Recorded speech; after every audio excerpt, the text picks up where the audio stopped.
Okay, so you might have seen me teach on this in some of my other training courses, but let's just go over it quickly right now. At its core, sound is changes in air pressure. If I snap my fingers, it sends out waves in all directions of air pressure.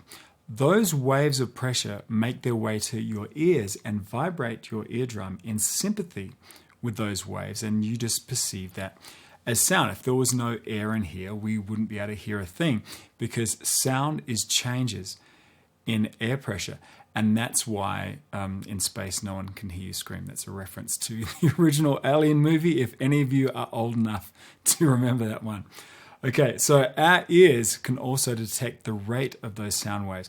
If I play this sound right now, that's the fattest sound on an acoustic guitar. We perceive that as being E on the musical scale. But what really happened is your eardrum was pushed back and forth in sympathy with that sound.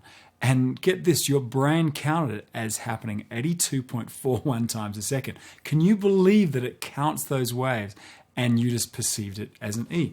So the next string has your brain count it exactly 110 times a second, or an A, and then all these other rates for the other strings.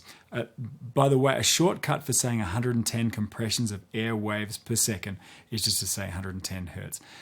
So whenever I say something like 440 hertz, for example, I'm saying the sound vibrating is at 440 times a second. Once we get into thousands of hertz, we say kilohertz, or K for short. Humans hear roughly from 20 hertz to 20,000 hertz, or 20K, or waveforms that cycle between 20 times a second to 20,000 times per second. We tend to lose our top end as we age, but to hear some pitches and also where they are, let's play a sweep from 20 hertz to 20,000 hertz.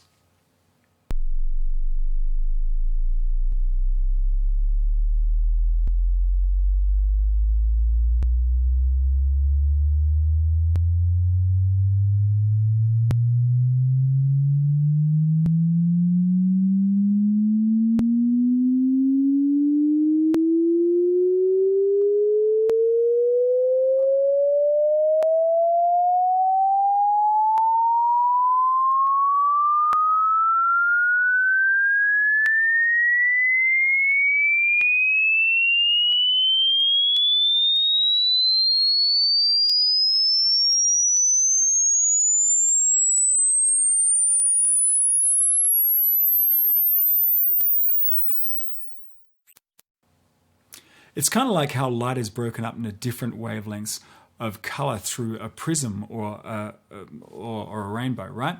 Sound lives in a certain area of the spectral bandwidth, and depending on how complex those sounds are, there are all sorts of overtones and harmonics to any sound. So keep in mind that while a guitar's fundamental pitch range is about 80 hertz to about 2000 hertz, there are many more overtones and harmonics that vibrate at higher pitches on top of that. It's also worth noting that our ears, human ears, are more tuned to be sensitive at certain frequencies than others. Fletcher and Munson did some acoustic research way back, I think it was back in the 1930s, that showed that the human ear, while it can perceive from 20 to 20 kilohertz, like I mentioned before, it's specifically tuned to the band between about 2 to 5 kilohertz. They actually did some tests where they would play a reference tone of, say, 1K, and then other frequencies at the same level. Then those other tones were amped up until they were perceived by human ears to be the same loudness as that reference tone of 1K. Ends up that we have trouble hearing outside that sweet area between 2 and 5K, especially if the overall level is low. That's actually why you should never mix a song in the middle of the night at really low volumes. While you won't wake up the neighbors, that's a good thing, your mix will be unnaturally bumped up in the low frequencies because it's hard to hear them at very low volumes. But I digress, okay? Here's another interesting fact.